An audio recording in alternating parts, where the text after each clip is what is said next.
Welcome to the first unit of Publishing Options and Pointers. I'm Dawn Brotherton with Blue Dragon Publishing. There are so many options today when it comes to publishing. You can do anything from Vanity Press all the way up to traditional, and we're going to break those down a little bit. Vanity Press are the ones you want to avoid. They're the ones that you pay a large price tag for, but they don't really give you much support. They don't have distribution, they don't edit for you, or even set up your cover. You have to present them with a file-ready copy. You might as well just pay for a printer directly. You will save a lot of money that way. Anthologies sometimes will trick you into that. If a company is offering to print your story or poem or whatever in an anthology and they charge you for that, that's one of the ways that they kind of hook you, because then you can say you're a published author, but you paid to have them just print, not publish, but truly just print whatever you gave them. And you may get one or two books, but basically they own the rights to that once you sell them your poem. So just be careful. Not all anthologies are bad, and there's definitely some good reasons to do that. Just go in with your eyes open. There is a website on your screen, and that's one you can check out. It's kind of like a writer's beware. And when people have problems with certain publishers, because there are a lot out there now, they post information here so you don't get ripped off. So I highly suggest you check some things out like that. For the traditional publishers, I'm sure you recognize some of these logos. They're the top 5 out of New York City, and they're hard to get to because there are so many people that want to write these days, and the publishing companies have actually gotten smaller. So to get in, you have to have an agent. We're going to have a whole nother unit just on agents, so I'm not going to go into that a lot. But traditionals want you to go through an agent. They're kind of a filter to make sure that the stuff that's ready to present to a traditional is ready to go.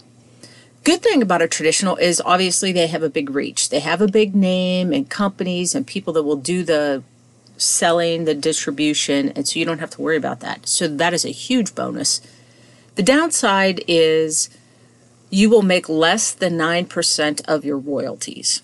So royalties are calculated typically, and every contract can be a little different, but royalties are typically calculated after the book is printed. So once the book is sold, how much money was made, you will get 9% of that.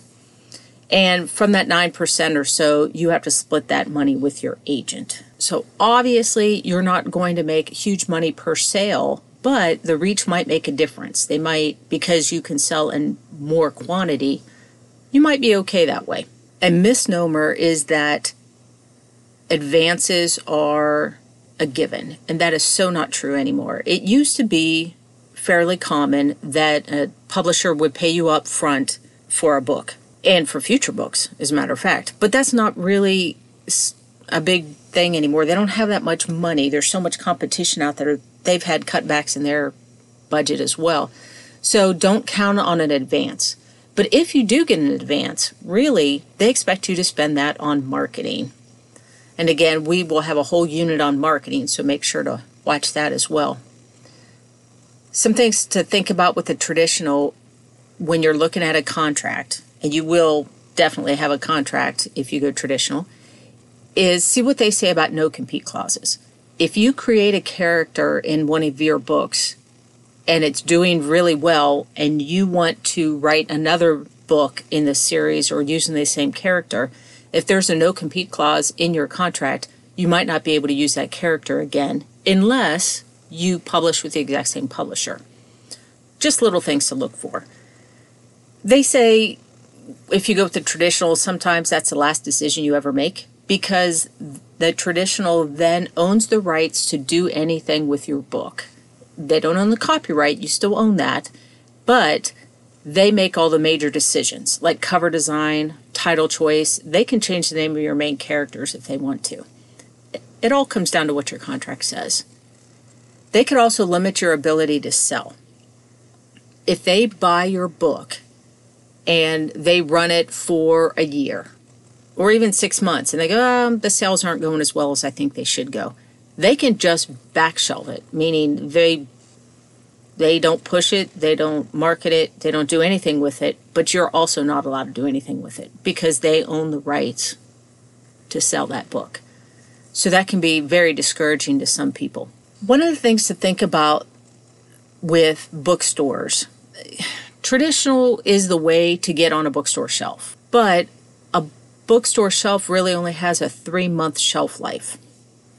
So even the big guys, they're on the shelf for about 3 months, and then you see them in the bargain bins. We'll have a whole nother unit on distribution too, where we'll discuss more of that. I mentioned royalties being used for marketing.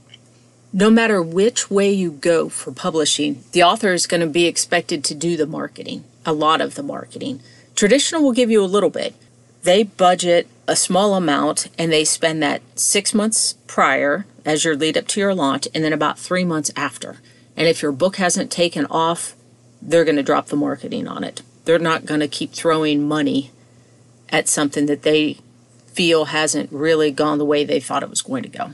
The other thing about traditionals is that they have a tendency to chase fads. If vampires are really big right now, then you're going to see a lot of different vampire books. As soon as they stop being the fad, the traditional is going to move on to something else. So if you're somebody that can write quickly on different topics like that, then a traditional might be good for you. That might be the way to go.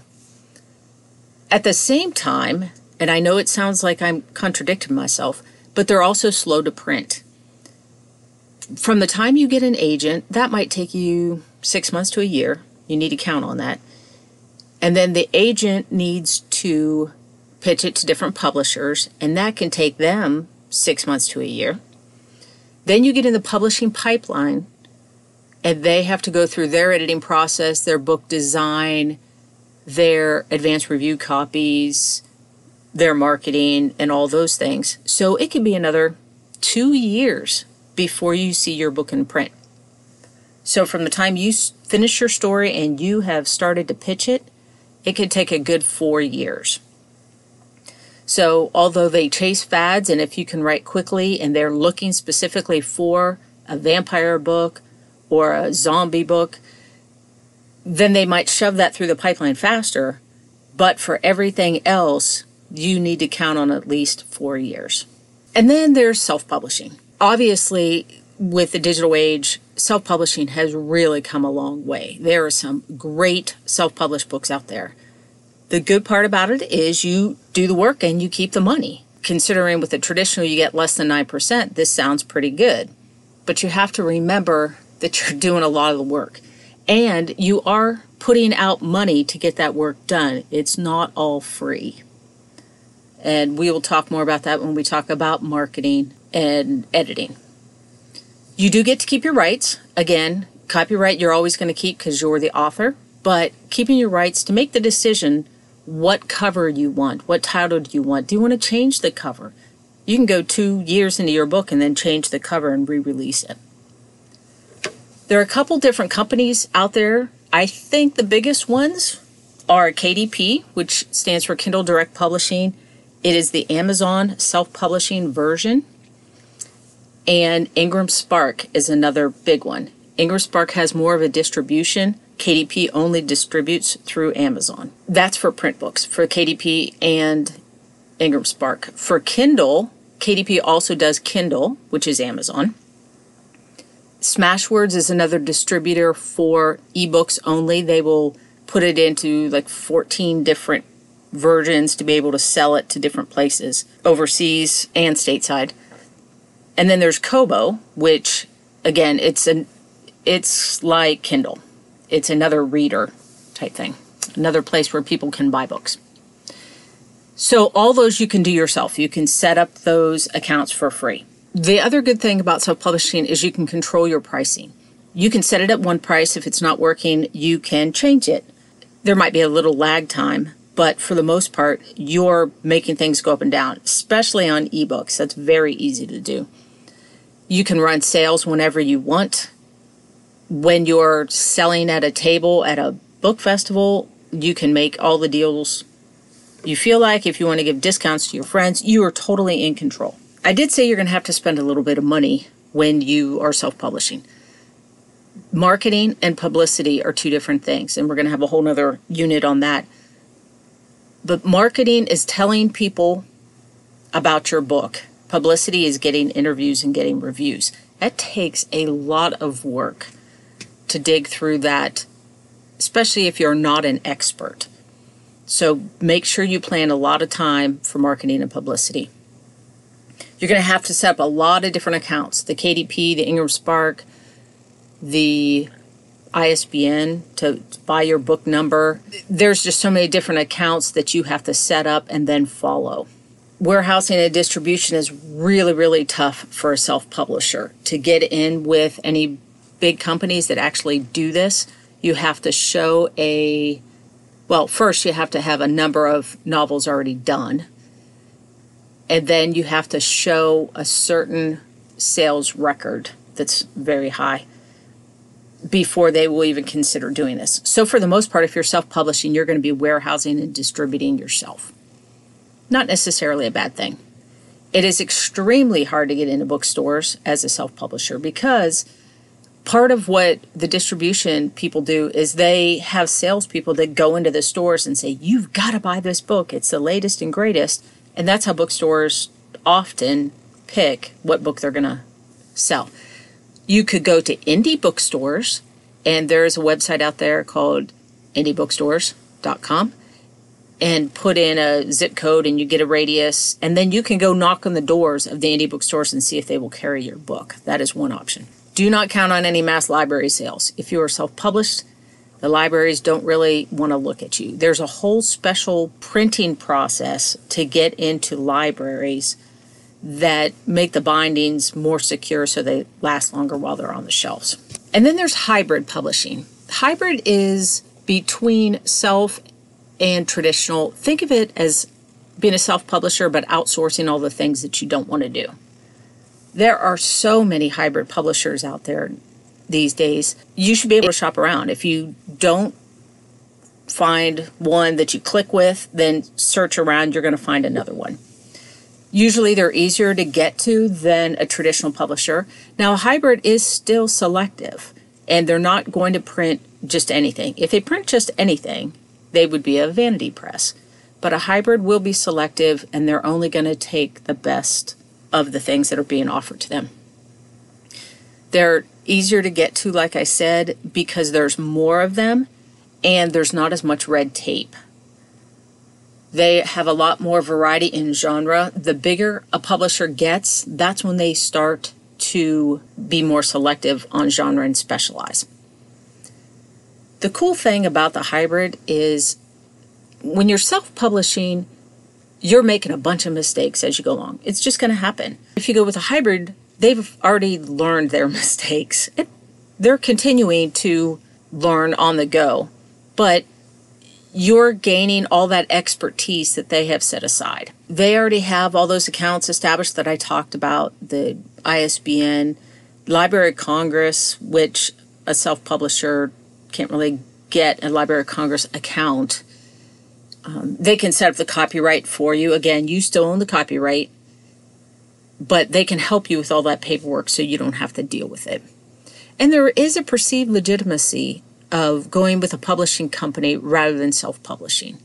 Right or wrong, it doesn't matter. There is a perceived legitimacy. So sometimes it's nice to have a publishing company's logo on your book. But make sure you get the right one, because you don't want to fall prey to Vanity Press just to get that logo stamped. Oftentimes, hybrid publishing don't require agents, which is good because that means you're going to keep the profits. You don't have to share with anybody else. And to be a true hybrid publisher, the author must make at least 60% of the royalties. Because with hybrid, you are paying for services. You're paying money in, so you should be getting more money back and a higher percentage rate. The Independent Book Publishing Association, IBPA, has set out criteria of what makes a hybrid publisher truly hybrid. So that's it for the 4 different types of publishing options. There's probably other little mix and matches of those that you can do, but that kind of gives you the idea of where you can go. We're going to keep talking about the world of publishing and a bunch of different words and techniques and things you need to watch for in contracts. So I hope you tune in again and follow on with Unit 2. I'm Dawn Brotherton, and you can find us on BlueDragonPublishing.com. Thank you.